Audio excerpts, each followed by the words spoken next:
Satu, alladzina hum fi salatihim khashi'un. Syarat pertama, kalau ingin mendapatkan surga Firdaus tadi dan kebahagiaannya diturunkan ke bumi, dibawa sampai mati, masuk ke alam kubur lebih bahagia lagi, maka amalan pertama untuk melatih menguatkan iman itu, coba berlatih untuk menunaikan sholat dengan khusyuk. Kalau Anda kerjakan benar sholat ini, maka apa yang Anda dapatkan? Teman-teman ingat betul, saya mau tanya sebentar. Keabadian yang abadi disebut dengan sa'id. Kalau kita ingin turunkan ke dunia percikannya kita dapatkan, usahanya disebut dengan apa? Masih ingat? Aflah itu kalau didapatkan, kata dasarnya apa tadi? Falahun. Lihat baik-baik. Kata Allah dalam Al-Quran tadi, kalau ingin mendapatkan falahun, amalan pertama sholat. Makanya ketika dipanggil sholat, kalimat falah dilekatkan pada panggilan sholat. 5 kali diingatkan. Begitu muadzin kemudian azan memanggil Anda, hayya 'alas shalah. Anda bertanya, ya Allah kenapa kami mesti sholat? Dijawab, hayya 'alal falah. Yuk, pagi yuk. Yang sejati datang sini. Belum dapat sujud, belum dapat ruku, saya berikan. Makanya ketika orang sholatnya benar, dia akan mendapatkan 5 keutamaan. Saat di dunia nih, belum ke akhirat, 5 keutamaan yang tidak diberikan pada orang yang tidak sholat. Atau orang sholat tapi sholatnya nggak khusyuk. Sebab syarat mendapatkannya khusyuk. Alladzina hum fi sholatihim khasyi'un. Bukan alladzina hum fi sholatihim saja, tapi ada kalimat khasyi'un. Artinya yang tidak khusyuk saja nggak akan dapat, apalagi yang nggak sholat. Apa yang 5 ini? Lihat baik-baik. 1, orang yang sholatnya benar, pertama kali sebelum mendapatkan kebahagiaan hakiki dari Allah Subhanahu wa Ta'ala, akan dirubah dulu perilaku hidupnya menjadi perilaku yang lebih baik. Kalau orang itu sholatnya benar, maka sholat itu akan melatih dia untuk berubah, bertransformasi jadi orang baik. Itu ada di Quran surah ke-29 ayat ke-45. Innas sholata tanha 'anil fahsya'i wal munkar. Sumber keburukan cuma 2, kalau bukan fahsya itu munkar. Maaf, pornografi, porno aksi, LGBT, kata-kata jorok, kotor itu fahsya. Di orang sholat kata Allah, mustahil berkata-kata kotor. Orang sholat tidak akan pernah mencela. Orang sholat tidak punya kata-kata jorok. Jadi kalau ada sekarang orang yang sholat senang mencela orang lain, itu berarti ada masalah dalam sholatnya. Dan dia belum dijamin sebagai ahli surga terbaik. Dan hidupnya nggak bahagia. Nggak bahagia. Aneh nih. Sholat tapi senang celah orang. Aneh. Aneh. Yang paling bahaya adalah menikmati celahannya. Itu yang paling aneh. Anda ngaji. Anda ikut taklim. Taklimnya sesuai Quran. Taklimnya petunjuk sunnah. Anda sholat, Anda puasa. Tapi Anda masih senang mencela orang lain. Dan menikmati celahan itu. Kalau nggak mencela, kayaknya nggak komplit kehidupan. Maka ada yang salah dengan ibadah Anda. Ada yang keliru. Karena mustahil taat bertemu dengan maksiat. Itu mustahil. Mungkar, keburukan yang diingkari oleh hati. Sumbernya nafsu perut dengan akal. Bohong, mencuri, menipu, membunuh, merampok, membegal, mabuk dan sebagainya. Itu namanya mungkar. Orang sholat gak mungkin mengerjakan mungkar. Jadi kalau sholat kita benar, cukuplah Anda sholat, maka Anda akan jadi orang baik. Makanya kata Nabi, Anda punya anak dari kecil ajarin sholat. Sholat kalau naik jadi balik, kerjakan terus. Kasih pelajaran membuat dia mengerti. Kalau masih susah, berikan pelajaran. Ini sering diterjemahkan dengan memukul. Mukul di Arab beda dengan konteks mukul sekarang. Mukul di Arab tuh ngasih pelajaran supaya ngerti. Anda bisa terjemahkan dengan konteks lain. Uang jajannya tahan, yang kesukaannya simpan dulu. Bisa dengan konteks kekinian. Tapi poinnya, kenapa anak Anda dari kecil ajarin sholat, sampai kenalkan dengan masjid, ajari 3 tahun bawa ke masjid, kenalkan dengan masjid. Gak ada masalah lari-lari itu sebelum waktu sholat. Kenalkan dulu. Dulu orang-orang tuh begitu, sebelum waktunya dikenalkan, jalan, begitu lari, biarin dulu. Setelah itu diberi pengertian. Nah, ini bukan tempat berlari, yang berlari di sana nanti, yang di sini nanti akan ada orang-orang baik semuanya. Terus Anda lihat berbaris, baris rapi. Kalau pengen baik ikutan baris nanti. Terus nanti ada yang mimpin di depan, namanya imam. Imam itu siapa ya? Tetangga kita bukan yang Pak Imam, bukan. Bukan. Kalau tetangga kita namanya Imam S. Arifin. Kalau yang ini imam sholat namanya. Imam sholat itu nanti akan pimpin menyembah Allah. Allah siapa ya? Allah itulah yang memberikan ayah rizki.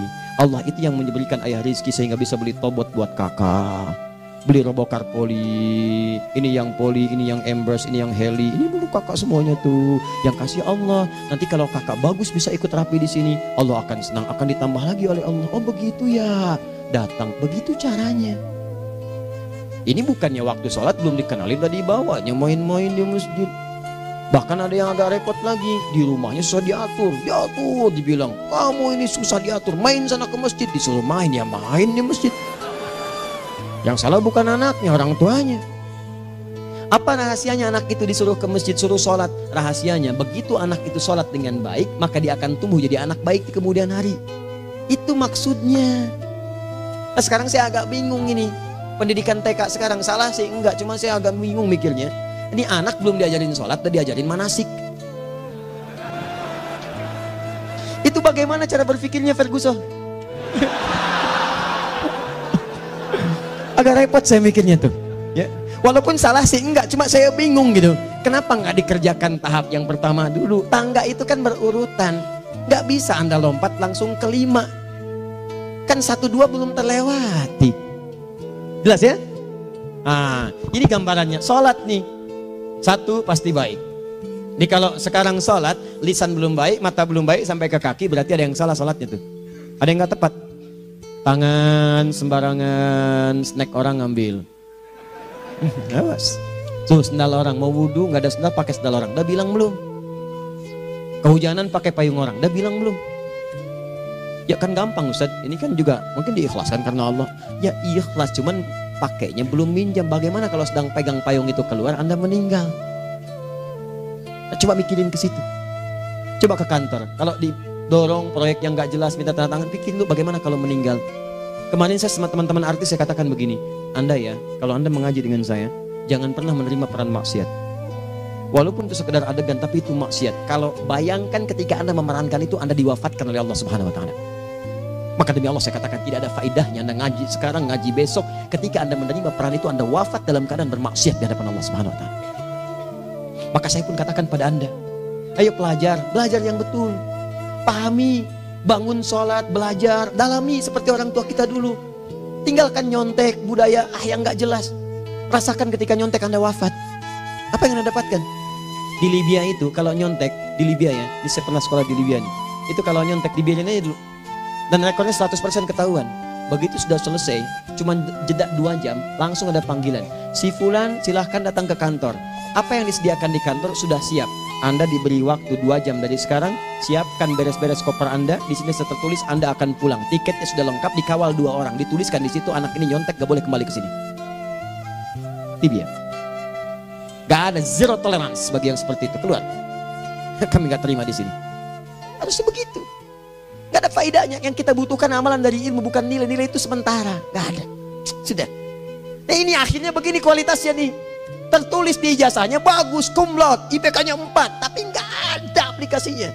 Yang pintar banyak, kita butuh yang baik, pintar yang baik. Sekarang yang pintar banyak, kepintarannya dipakai untuk nipu orang. Itu yang bahaya. Ahli hukum banyak yang dihukum. Ahli ekonomi tidak bisa mengangkat perekonomian. Apa yang salah? Apa yang salah? Ini yang jadi persoalan. Tapi dasar manusia, begitu di sidang mulai pakai peci, pakai baju koko, pakai tasbih, dan pakai kerudung. Luar biasa. Nih 2. Orang kalau sholatnya benar, Allah akan berikan ketenangan dalam jiwanya. Tenang hati. Jangankan musibah kecil, musibah paling besar pun tenang aja dia. Tenang, dia paham rumusnya. Allahu Akbar. Turun Quran. Surah ke-13 ayat ke-28. Ala bidzikrillahi tatmainnul. Yakinkan pada dirimu, zikir kepada Allah membuat hati tenang. Di antara turunan zikir amalannya adalah sholat. Dari mana taunya? Quran surah ke-20 ayat ke-14. Innani anallahu la ilaha illa ana fa'budni wa aqimis salata li dzikri. Saya Allah, kata Allah ke Nabi Musa. Tidak ada Tuhan selain saya, sembah saya. Bagaimana menyembahmu ya Allah?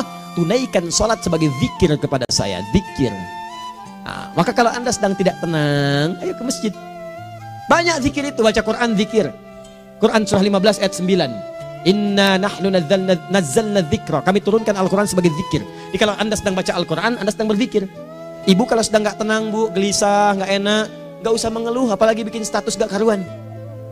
Ibu wudhu, ambil mushaf baca. Begitu sedang baca ada ketenangan dalam jiwa.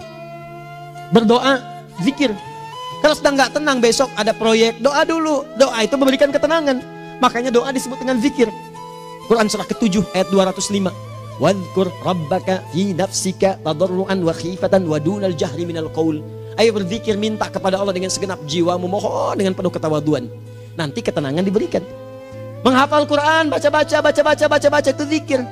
Quran surah ke-54 ayat 17, 22, 32, 40. Walaqad yassarnal Qur'ana lidzikri fahal mim mudzakir. Menyebut nama Allah, Al-Asmaul Husna itu zikir. Sedang ada persoalan, ya Allah, ya Allah, ya Allah, ya Rahman, ya Rahim, ya Malik, ya Qudus, ya Allah, ya Allah, ya Allah, ya Allah. Zikir. Dalilnya Quran surah kedua ayat 152. Fadhkuruni adzkurkum. Sebut namaku, zikir. Aku pun akan mengingatmu. Gimana menyebutnya? Ditafsir di Quran surah 17. Ayat keberapa? 110. Qulidullah awid rahman ayyamma tad'u falahul asmaul husna. Sebut nama Allah. Itu menenteramkan pada jiwa. Sedangkan sholat gabungan dari semua zikir tadi. Bukankah dalam sholat Anda baca Al-Quran? Bukankah dalam sholat Anda menghafal Al-Quran? Bukankah dalam sholat Anda berdoa? Bukankah dalam sholat Anda istighfar? Anda mohon digabungkan semua itu. Amalan sholat menggabungkan semua jenis zikir. Masa Anda nggak tenang juga? Makanya sholat, jangankan sholat ya, tempat sholat itu yang menenangkan. Tempat sholat, tempat paling tenang di muka bumi. Kalau nggak percaya silahkan ya, Anda sebelum masuk ke Istiqomah ini, begitu Anda masuk kan perasaannya beda kan? Lain. Silahkan cek, kalau cari ketenangan datang ke masjid. Masuk, wudhu masuk, sholat 2 rakaat, tenang. Dekat kipas angin, saking tenangnya, plek, ngantuk tidur. Beneran. Enak. Makanya saat Ramadan kalau orang pengen cari ketenangan, lihat. Di perusahaan-perusahaan penuh tuh musola, pada tidur. Ya, mengamalkan hadis palsu. Ya, dia musoim ibadah, tidurnya orang puasa ibadah, hadis palsu. Nah, itu teman-teman. Itu gambarannya tiga. Orang yang salatnya khusyuk benar, itu dijamin langsung oleh Allah Subhanahu wa taala akan dimudahkan semua urusan hidupnya termasuk rezekinya. Ini yang saya katakan. Jadi saya katakan tadi, di akhirat ini, di surga, rezeki tinggal ngambil. Anda kalau benar salatnya, itu langsung dijanjikan oleh Allah. Rezeki itu nggak perlu Anda banyak pikirkan. Ikhtiar sedikit datang, bahkan dari sisi yang tidak Anda duga. Apa dalilnya? Quran surah ke-65 ayat 2 dan 3. Ditafsir di Al-Baqarah ayat 2 dan 3. Wa may yattaqillaha yaj'al lahu makhraja. Ada orang yang meningkatkan takwanya kepada Allah, kami mudahkan urusan hidupnya. Setiap persoalannya diberikan jalan keluar, mudah. Solusi. Setiap ada problematika, ada solusi. Wa yarzuqhu min haitsu la yahtasib. Dan kalau dia ingin mendapatkan rezeki, bahkan kami kirimkan dari sisi yang tidak dia duga. Orang lain capek ini datang lagi, tawaran proyek datang lagi. Utsman tuh Masya Allah kayanya banyak, tapi yang paling dirindukan bukan saat mendapatkan peningkatan omsetnya, yaitu saat dia mendapatkan waktu khusus dengan Allah untuk sholat malam hari, sampai-sampainya sempat sholat tahajud sampai khatam Al-Quran. Abdurrahman bin Auf demikian, Tamim Ad-Dari demikian, sholat karena tahu sholat itu meningkatkan rizki. Karena tahu kuncinya ada di situ, Allah yang punya rizki, disebut dengan Razzaq, pemilik rizki. Maka saya harus punya hubungan dekat dengan Allah. Kalau sudah punya hubungan dekat, mau apa aja gampang. Belum minta, udah diperhatikan. Silahkan cek, Anda punya hubungan baik dengan bos Anda di kantor. Ya, sebelum Anda minta, beliau udah pikirin tuh, telepon bendahara. Dia udah ngambil belum gajinya? Belum Pak, tambahkan bonus sekian. Kenapa? Karena dia mengawasi Anda. Allah maha tahu dibandingkan dengan bos Anda. Mendekat kepada Allah, semua diperhatikan oleh Allah. Siapa orang takwa itu? Kalimat takwa pertama di Al-Quran Al-Baqarah ayat 2, amalannya ayat 3. Dzalikal kitabu la raiba fihi hudal lil. Siapa muttaqin itu ayat 3-nya? Alladzina yu'minuna bil ghaib wa yuqimunas shalah. Gampang, kalau pengen mudah hidupnya gampang. Biaya nggak mahal, tenaga nggak banyak, tingkatkan takwa nih. Jadi kalau hidup Anda masih susah, di kantor champion, di rumah tangga bermasalah terus, atau sebaliknya, maka boleh jadi kalau gelar Anda tinggi, harta Anda banyak, tapi selalu punya masalah, bukan Anda kurang hebat, bukan Anda kurang kedudukan, bukan Anda kurang kaya, Anda kurang takwa. Dan yang paling dahsyat, mungkin sholat Anda belum berkualitas. 4. Orang yang sholatnya benar, khusyuk dia, bahkan saat sholat itu kalau dia minta, maka seketika doanya akan dikabulkan. Tanpa diskusi, langsung seketika. Contoh, Quran surah ketiga ayat 38-39. Demi Allah saya katakan, Nabi Zakaria punya masalahnya pelik. Sudah berumah tangga, istrinya divonis monopos, maaf bahkan mandul. Gak mungkin punya keturunan. Maka apa yang beliau kerjakan? Secara singkat beliau sholat. Begitu sholat minta kepada Allah. Hunalika da'a Zakaria rabbah. Di mihrab itu beliau bermohon kepada Allah. Bermohonnya sambil sholat. Qala rabbi habli min ladunka dzurriyyatan thayyibah innaka sami'ud du'a. Ya Allah, mereka katakan saya nggak mungkin punya keturunan. Sekarang saya ingin katakan, ya Allah, saya hanya minta darimu saja, saya nggak akan dengarkan mereka. Ya Allah, mohon engkau maha mendengar, ya Allah. Maha mendengar doa saya. Kalau kepada yang maha mendengar aja nggak mengabulkan, kepada siapa lagi saya mesti minta? Apa yang terjadi? Fanadatul malaikatu wa huwa qa'imun yusalli fil mihrab. turun malaikat mengabarkan, sedangkan beliau masih sholat, belum selesai dalam sholatnya. Sholat khusyuk itu belum selesai sholat aja dikabulkan, doa sudah turun. Sholatnya belum selesai, doa sudah dikabulkan. Annallaha yubashshiruka bi Yahya. Allah kasih kabar gembira, doa kamu didengar, dikabulkan, kamu akan punya anak, namanya langsung dari Allah Yahya. Artinya hidup yang mustahil menurut manusia, lahir seorang dari rahim perempuan yang menepus dan mandul, bayi yang hidup, kata Allah nggak ada yang mustahil bagiku, jadi dan jadi dia. Berita baiknya, Nabi Zakaria sholat dikabulkan. Umat Nabi Muhammad sebelum sholat sudah ditunggu oleh Allah, mau minta apa aku kabulkan sekarang. Hadisnya qudsi, saya bacakan. Hadatsana qala Rasulullah sallallahu alaihi wasallam, qala Allahu azza wa jalla, qasamtu shalah baini wa baina abdi. Kata Allah, saya bagi dua ya salat antara aku dengan hambaku. Wali abdi ma sa'ala. Kalau hambaku benar salatnya, aku berikan apapun yang dia minta sekarang. Idza qala al-abdu alhamdulillahi rabbil alamin. Bagian pertama, kalau hamba benar nih baca Al-Fatihahnya dari alhamdulillahi rabbil alamin, kalau Allah azza wa jalla dijawab oleh Allah, hamadani abdi, hambaku sedang memujiku. Wa idza qala ar-rahmanir rahim, jika hambaku berkata ar-rahmanir rahim, qala Allah azza wa jalla athna alayya abdi, hambaku sedang menyanjungku. Wa idza qala maliki yaumiddin, qala Allah azza wa jalla majjadani abdi, kalau hambaku mengatakan maliki yaumiddin, kata Allah hambaku sedang mengagungkanku. Perhatikan sekarang. Wa idza qala al-abdu iyyaka na'budu wa iyyaka nasta'in, jika hambaku berkata sekarang, ya Allah, kami sekarang ibadah, sholat menyembahmu, dan kami sekarang sedang punya masalah, kami hanya minta tolong kepadamu ya Rabb. Apa jawabannya? Beda dengan sebelumnya. Kata Allah, hadza baini wa baina abdi, inilah perjanjian antara aku dengan hambaku. Wali abdi, kalau hambaku benar khusyuk sholatnya sampai detik ini, baru sampai Al-Fatihah itu pun belum tuntas, baru sampai Al-Fatihah itu pun belum tuntas. Kalau benar bacaannya betul, sholatnya dari takbir sampai dengan selesainya, sampai ayat itu, iyyaka na'budu wa iyyaka nasta'in, kata Allah, masalah apapun yang dia minta sekarang aku akan kabulkan. Besok saya kasih rahasia yang di KBP. Ada awal pembuka di awal sebelum Al-Fatihah yang kalau Anda benar bacanya, itu pengantar kepada pengabulan doa di Al-Fatihah. Apa itu? Besok. 5. Yang kelima ini yang paling diharapkan, dan ini penutup dalam kajian kita malam ini. Teman-teman sekalian, perhatikan baik-baik.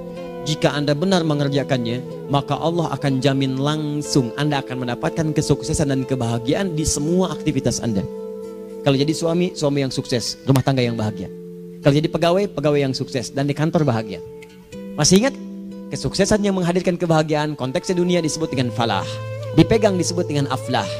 Dikembalikan lagi ke atas, ke surah ke-23 ayat 1 dan 2. Qad aflahal mu'minun. Apa amalannya? Alladzina hum fi salatihim khashi'un. Persoalannya, kalau Anda sholat belum mendapatkan satu di antara 5 ini, apa masalahnya? Pertama masalahnya, kata Al-Quran, boleh jadi yang sholat itu belum khusyuk. Apa itu khusyuk? 2 maknanya, dan saya tutup di sini. Apa yang 2 itu? 1, kebanyakan orang sholat masih membawa dunia dalam sholatnya. Makanya kalau pengen khusyuk, kata Allah, maka Anda rasakan akan bertemu Allah. Rumusnya Quran surah kedua ayat 45 sampai 46. Rasakan secara singkat, mungkin itu sholat terakhir yang Anda akan kerjakan dalam kehidupan. Mungkin di sholat itu Anda wafat. Kata Allah, alladzina yadhunnuna annahum mulaqu rabbihim. Orang khusyuk itu sudah kelihatan dari sebelum sholat, dia sudah merasa persiapan menghadap Allah.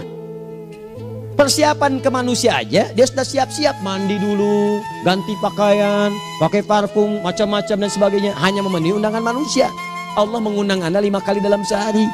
Ya maaf, mengabulkan doa Anda, mencukupkan kebutuhan, menyembuhkan kalau sakit, disiapkan Anda. Harusnya apa? Penampilan sempurna. Kata Quran, orang khusyuk itu kelihatan sebelum sholat, pakaiannya kelihatan. Quran surah 7 ayat 31, ya bani Adam khudhu zinatakum inda kulli masjid. Hai anak cucu Adam, kalau tiba panggilan dari masjid, kenakan pakaian terbaikmu. Di anak cucu Adam tuh kelihatan. Kalau orang khusyuk, begitu azan kelihatan pakaiannya lain. Pakaiannya indah. Khudhu zinatakum, kenakan pakaian terbaikmu. Dipakai, bertemu Allah. Bertemu manusia aja pakaian bagus-bagus. Ini aneh ya, ada orang salah ibadah aja. Orang salah ibadah pakaiannya bagus-bagus. Lihat nih hari-hari tertentu, besok tuh orang mau ke tempat masing-masing tuh. Ada yang pakai jas, pakai dasi, pakai batik, pakai kebaya. Anaknya dibawa, dikuncir 2, bawa manisan macam-macam. Mau salah ibadah aja, tampilan bagus. Masa antum yang benar ibadahnya nggak bagus? Bedakan. Pakaian futsal, pakaian sholat ganti dengan yang sholat. Ini gimana pakaian sholat pakai pakaian futsal? Depannya gambar Messi, belakang Ronaldo. Repot. Malaikatnya juga bilang, kamu salah baju, harusnya Luka Modric.